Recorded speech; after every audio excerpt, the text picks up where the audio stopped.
Hello friends, good morning. Welcome back to my channel Shilpi's ফ্যামিলিতে আরেকটি নতুন ব্লগে আরেকটি নতুন সকালে তোমাদের সবাইকে অনেক অনেক ওয়েলকাম করছি। আশা করি তোমরা সবাই ভালো আছো, আমিও ভালো আছি। আর সকালবেলা মা ঘুম থেকে উঠেই আগে ঠাকুর প্রণাম করলো, তারপরে ঠাকুরের বাসনগুলো নিয়েই বেরোলো, তারপরে ভূমি প্রণাম করলো। এবারে মা কিন্তু কাজ স্টার্ট করবে। আর যেহেতু আমাকে ক্যামেরাটা ধরতে হচ্ছে, তো মাকে এই কাজগুলো সব একা একা বেশিরভাগই করতে হচ্ছে। আর আমি তো হয়ে গেছে বেশ কয়েকদিন এসেছি, তো একজন আমাকে কমেন্ট করে বলেছো যে কবে যাব। আহ, যাব, চলে যাব, কারণ যেতে তো হবেই। মেয়ে হয়েছি, শ্বশুরবাড়িতে বিয়ে দিয়েছে, যেতে তো একদিন হবে। চলে যাব, কিন্তু তোমরা তো জানো যে আমি অনেক দিন পরে এসেছি, আর অনেক দিন পরেই এসে থাকি। মা বলছে আর কিছুদিন থেকে যা, যেহেতু বড় মেয়ের রেজাল্ট এখনও দেয়নি, আর কিছুদিন থেকে যা। মা মার মতো বলছে। আর এইদিকে দেখো মা সকালে রান্নার ব্যবস্থা করছে, আমিও যাব। আজকে ভাবছি একটু পান্তা খাবো, অনেকদিন পরে আবার ইচ্ছা করছে একটু পান্তা খাবো। আর মা দেখো এখানে আলু সেদ্ধ দিচ্ছে, ভাতও করছে, গরম ভাতও হচ্ছে। তো আমি একটু পান্তা খাবো। আমার সাথে আবার বড় মেয়েও বায়না করছিল, মা আমিও একটু পান্তা খাবো। তো পান্তা খাওয়ার জন্য ভাবলাম একটু পকোড়া ভাজবো। আর আমি এখানে সবজিগুলো একবারে সকালেই কেটে নিচ্ছি, খাওয়া দাওয়া করে তারপর দুপুরে রান্নাটা করব। তো এখন মোটামুটি আজকে তোমরা অনেকে না, একটা বোনু বলেছিল দিদিভাই পটলের রেসিপিটা শেয়ার করো, কী করে সর্ষে দিয়ে মানে পোস্ত দিয়ে যে পটলটা করেছিলাম ওই দিন কাজু কিশমিশ দিয়ে, সেই রেসিপিটা শেয়ার করতে। তো সেটা শেয়ার করব, সেটারই আয়োজন করা হচ্ছে। পটলগুলো গোটা গোটা রাখতে হয়, তারপরে একটু চিড়ে দিই আর কি, একটু একটু করে বটির আগা দিয়ে ফাঁক করে দিলে তার ভিতরে মশলাগুলো ঢোকে তাড়াতাড়ি আর কি। তো দাদা সকালবেলা উঠেই, কালকে দেখেছো উঠানে মাটি তোলা হয়েছে, আর সেই মাটিগুলোকে লেবেল করতে হবে। আর গ্রামে থাকে যেহেতু এই কাজগুলো নিজেদেরই বেশিটা করতে হয়। আর হ্যাঁ, লোক লাগালে হয়, তাদেরও টাকা দিতে হয় না, তার থেকে বরং নিজে করলে ভালো। আর যেহেতু আগে বাবা দাদা দুজনে মিলে করতো, দাদার এত কষ্ট হতো না। আর এখন পুরো বাইরের দিকটা দাদাকেই দেখতে হয়, আর ঘরের দিকটা পুরোটা মাকেই দেখতে হয়। এখানে দেখো আমি একটু আলু খুব ভালো করে মানে কুচিয়ে নিয়েছি। আর এদিকে হচ্ছে কতগুলো পেঁয়াজ নিয়েছি, একটু আদা কুচিয়ে নিয়েছি, একটু রসুন কুচিয়ে নিয়েছি, আর অনেকগুলো পেঁয়াজ। আর এটা দিলাম একটু চালের গুঁড়ো। চালের গুঁড়োর সাথে না একটু ময়দা দেবো, কেন বলো তো, কারণ চালের গুঁড়োগুলো দেখলাম যে বেশ মোটা দানার। আর একটু ময়দা যদি না দিই না, তাহলে খুব শক্ত হবে। যেহেতু মার হাতে এখন বেসন নেই, বেসনটা বাড়ন্ত, তাই এই যে দেখো পাত্রটা ছোট হয়ে গেছে। মা বারবার বলছিল। একটু লঙ্কার গুঁড়ো দিলাম, অনেকগুলো লঙ্কা, কাঁচা লঙ্কা কুচিয়েও দিয়েছি। তো পকোড়া ভাজবো, গরম ভাত দিয়েও খাওয়া হবে, ঠান্ডা ভাত দিয়েও খাওয়া হবে আর কি। আর এই যে মাখছি না, সাইড দিয়ে দেখো পড়েও যাচ্ছে, কেননা এই পাত্রটা সত্যিই ছোট হয়ে গেছে। মা বলছিল মা একটু বড় পাত্রতে নিতে পারতে, আমি থাকবে মা, হয়ে গেছে যখন আর ভেবে লাভ নেই। আর এই যে উনুনটা ধরিয়ে নিচ্ছি, এখন মোটামুটি উনুনটাও ধরাতে পারি। কি করে দেখি, মা কায়দা করে দুদিন দেখেছি ধরায়, তো আমি এখন শিখেও গেছি। আর এই উনুনটাতে না রান্না করতে খুবই ভালো লাগে, তোমার তাপ লাগে না একদমই। কি সুন্দর পাইপের উনান, তো সাইড দিয়ে পাইপ দিয়ে ধোয়া তাপ সব বেরিয়ে যায়, বেশ সুন্দর উনানটা। আর এই লোহার কড়াইয়েই মা রান্না করে সব সময়। লোহার কড়াই না রান্না করতে খুব ভালো লাগে, তোমরা যারা যারা করো দেখবে খুব ভালো লাগে। তো পকোড়াগুলো ভেজে নেই, তার সঙ্গে তোমাদের কাছে কিছু কথা শেয়ার করব। সেটা হলো আমাকে ওই চ্যানেলে আমাকে অনেকেই বলছে দিদিভাই তুমি না কন্ট্রোভার্সি ছেড়ে দিয়ে তুমি ব্লগিংটাই সুন্দর করে করো। আমিও সেটাই চাইতাম, আমার মাও বলেছে যে তুমি এইটাই সুন্দর করে করো, কিন্তু বিশ্বাস করো এত কষ্ট করি না, তোমরা হয়তো ভাবতেও পারবে না, আন্দাজও করতে পারবে না। 3টা চ্যানেলে মানে সমানভাবে খেটে যাচ্ছি, সমানভাবে খেটে যাচ্ছি, কোনোভাবে কোনো ফল পাচ্ছি না। মাঝে মধ্যে এত কষ্ট হয় না, রাত্রেবেলা ঘুম হয় না, এতটা মানে কান্না পায় যে আমি পরিশ্রম করছি কিন্তু তার ফল কেন পাচ্ছি না। হয়তো বা বিয়ের আগে যদি এই পরিশ্রমটা আমি পড়াশোনা নিয়ে করতাম, তাহলে হয়তো বা আজকে আমি একটা জায়গায় দাঁড়াতাম, যেমন আমার দিদি দাঁড়িয়ে আছে। তো সত্যিকারের খুব মনটা ভেঙে যায়। বাবা মা এত কষ্ট করে, এখনও তাদের পাশে দাঁড়াতে পারছি না, তাদের কোনোভাবে হেল্প করতে পারছি না। এত খারাপ লাগে না, মানে বিশ্বাস করতে পারবো না। তারপরে আরেকটা কথা কি বলো তো, আমার মনে হয় আমার দ্বারা কিছু হবেও না। অনেক লড়াই করেছি গো, তোমরা দেখেছো প্রথম দিকে যখন আমি কন্ট্রোভার্সি এই চ্যানেলে ভিডিও দিচ্ছি, হ্যাঁ তোমাদের বলেছি যে আমি হারতে শিখিনি। আমাকে সবসময় আমার দিদি ইন্সপায়ার করে যে হারবি না, কোনো দিন হারতে শিখবি না, চেষ্টা কর, ভালো কিছু দিলে অবশ্যই পাবলিক ভালোবাসবে। চেষ্টা করছি, আমার মনে হয় আমি আমার মোটামুটি বেস্টটা দেওয়ার চেষ্টা করছি। জানি না তোমাদের কাছে কতটা ভালো লাগছে, তবে তোমরা যারা যারা কমেন্ট করো তাদের কমেন্ট পড়ে সত্যিই মুগ্ধ হই, মনে হয় যেন তোমাদের সত্যিই খুব ভালো লাগছে। তারপরেও তার ফলস্বরূপ কিছুই যেন পাচ্ছি না, মানে কেন জানি না, কেন জানি না মনের থেকে না মনটা ভেঙে যাচ্ছে আজকে। সত্যিকারের আমার মনটা খুবই ভারাক্রান্ত। সকালবেলা উঠেই ভাবছিলাম একদমই ভিডিও দেব না, ভালো লাগছিল না। ভিডিও করার এনার্জিটা নষ্ট হয়ে যাচ্ছে। তোমরা বলছো কন্ট্রোভার্সি চ্যানেল করো না, আমি করব না, কিন্তু তাতে তোমরা এইটাতে অন্তত 2-2,500 ভিউজ দাও, সেটাও হচ্ছে না। তাহলে আমি কি করে কি করব বলো?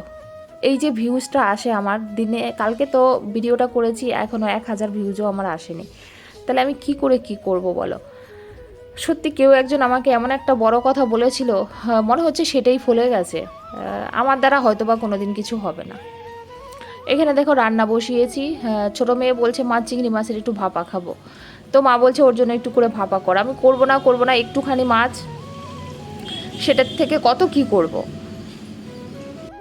তারপরে আবার একটু করে ছোটো মেয়ের জন্য ভাপা করলাম, একটু সর্ষে বাটা দিয়ে, পেঁয়াজ বাটা। তোমরা তো জানো কী করে করি, এর আগে অনেকবার তোমাদের চিংড়ি ভাপা আমি শেয়ার করেছি তোমাদের কাছে, এই জন্য আর নতুন করে করছি না। কিন্তু পটলের রেসিপিটা তোমাদের কাছে একটুখানি করে শেয়ার করে দেবো, কারণ আমার একটা বুনু কমেন্ট করে জানিয়েছে। আর তোমাদের কমেন্টগুলো আমার কাছে সত্যি প্রচুর, মানে প্রচুর গুরুত্ব রাখে। তোমরা যেই কজন দেখো তারা জেনুইন ভিউয়ার্স, তোমরা একদম ফুল ভিডিও আমার ওয়াচ করছো, তোমাদের কাছে সারা জীবন কৃতজ্ঞ থাকবো। তবে এই ভিউজটা আমার জন্য কিছুই নয়, কারণ আমি চাইলেও 6 মাসেও একটা পেমেন্ট পেতে পারবো না। 6 মাস কেন, এই চ্যানেলটা খুলেছি এখনও পর্যন্ত পেমেন্ট আমি চোখেই দেখিনি, অথচ আজকে প্রায় 1.5 বছর তো হতে যায়। তো দেখো এই যে পটলগুলো এইভাবে তো কেটেছি, তোমরা দেখেছো গোটা গোটা। এই পটল তরকারিটা আমি বিয়ের আগের থেকেই আমার শেখা, আমার নিজের রেসিপি, সম্পূর্ণ নিজের রেসিপি। আমি ছোটোবেলায় এই পটল তরকারিটা করেছি, পুজো আজ থেকে কত বছর আগের কথা। মা একদিন হঠাৎ করে আমাকে বলে তুই এত সুন্দর করে কি করে করলি। তো হ্যাঁ, পাশের বাড়ি কাকি বলছে শিল্পীর সেই পটল তরকারির কথা এখনও আমরা ভুলতে পারি না। প্রত্যেকটা মানুষ খুব প্রশংসা করে যে আমি পটল তরকারিটা নাকি খুব ভালো করি। জানি না কতটা ভালো করি, তবে করার চেষ্টা করি। আগে নাকি আরও ভালো হতো, এখন নাকি আগের তুলনায় বরং খারাপ হয়, আগে নাকি আরও ভালো হতো। তো পটলগুলো দেখো আমি একটু নুন হলুদ দিয়ে অল্প আঁচ করে করে অনেকক্ষণ ধরে ঢেকে ঢেকে সেদ্ধ করে ভেজেছি। পটল মোটামুটি সেদ্ধ হয়ে গেছে। এবারে কি বলো তো, যেহেতু অনেকটা তেল দিয়ে পটলটা ভেজেছি, এবার খুব বেশি তেল লাগবে না। তবে হ্যাঁ, একটু তেলটা বেশি দিলে এই পটল তরকারিটা খেতে ভালো লাগে। এবারে দেখো আরেকটু তেল অ্যাড করলাম, এবার এর মধ্যে দিলাম কালো জিরা ফোড়ন। এবার আমি এখানে কিছু মশলা আছে তোমাদের সেটা বলছি। 2 কোয়া রসুন, আর হচ্ছে একটা গোটা পেঁয়াজ, আর হচ্ছে সামান্য একটুখানি আদা, পরিমাণে খুবই কম। সেটাকে ভালো করে দেখো ভেজে নিচ্ছি। তোমরা চাইলে আরেকটু পেঁয়াজ বাটা দিতে পারো, তাহলে কি বলো তো একটু মিষ্টি মিষ্টি লাগবে। আর পেঁয়াজটা কিন্তু খুব ভালো করে ভাজতে হবে, কাঁচা রাখলে চলবে না।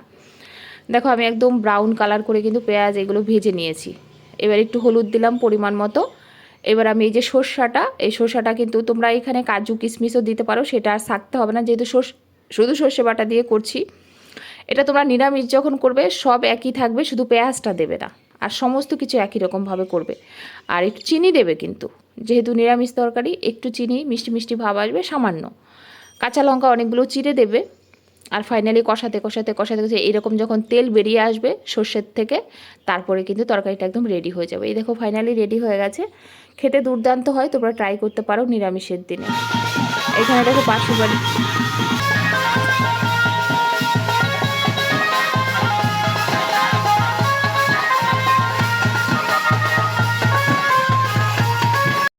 এখানে দেখো পাশে বাড়ির একটা কাকিমাদের বাড়িতে ওই ওর পুচকুটার অন্নপ্রাশন, তো তাদের জল ভরতে যাচ্ছিল, সেটা যাচ্ছিল, দেখতে ভালো লাগলো, তাই ভাবলাম তোমাদের কাছে একটু শেয়ার করি। আর ফাইনালি দেখো এরা খেতে বসেছে। আর কালকে তোমাদের কাছে এই খাওয়ার রেসিপিটা শেয়ার করতে, মানে খাওয়ার জায়গাটা শেয়ার করতে পারিনি, কারণ অনেকটা পরে স্নান টান করে সবাই খেতে বসেছিল। আর এই যে লতি রান্না করেছিলাম, যা যা করেছিলাম, এই যে খেতে বসছে, এটা তোমাদের কাছে আজকে শেয়ার করে দিলাম। অ্যাকচুয়ালি ভিডিও করার বিন্দুমাত্র ইচ্ছে আজকে ছিল না, জানি না কালকে ভিডিও দেবো কি না, কারণ মনমানসিকতা একদমই ঠিক নেই। তারপরে ভাবছি বাড়ির কথাও ভাবছি যে যেতে হবে আস্তে আস্তে, ছোটো মেয়ের স্কুল খুলে গেছে, এবার মেয়েদের পাঠাবো না নিয়ে চলে যাব, সেটাই ভাবার বিষয়। তো চলো আজকের ভিডিও আর পারলাম না এর থেকে বেশি টানতে। যদি আজকের ভিডিওতে তোমাদের কিছু একটু ভালো লেগে থাকে তাহলে অবশ্যই লাইক কমেন্ট করো, শেয়ার করো। তোমরা যদি প্রচুর শেয়ার করতে পারতে না, তাহলে হয়তো কিছু করতে পারতাম জীবনে, জানি না কিছু করতে পারছি না। না, তোমরা কেউ কষ্ট পেও না, তোমরা যারা যারা দেখছো না তাদেরকে অজস্র ধন্যবাদ। তোমাদের মানে এই উপকার আমি জীবনে ভুলতে পারবো না, কিন্তু জানি না আমি আদৌ জীবনে আমার মা বাবার জন্য কিছু করতে পারবো কিনা। তোমরা ফার্স্ট থেকেই দেখেছো আমি একটা কথাই বলে এসেছি, শুধু আমার মা বাবার জন্য আমি ইউটিউব খুলেছি। ফাইনালি কার জন্য যে খুলেছি সেটাই দেখার বিষয়, আস্তে আস্তে সমস্তটাই তোমরা বুঝতে পারবে। অনেক জিনিস আছে গো, অনেক জিনিস আছে, বললে অনেক কিছু বলা যায়, আর না বললে একদম চুপ থাকা যায়।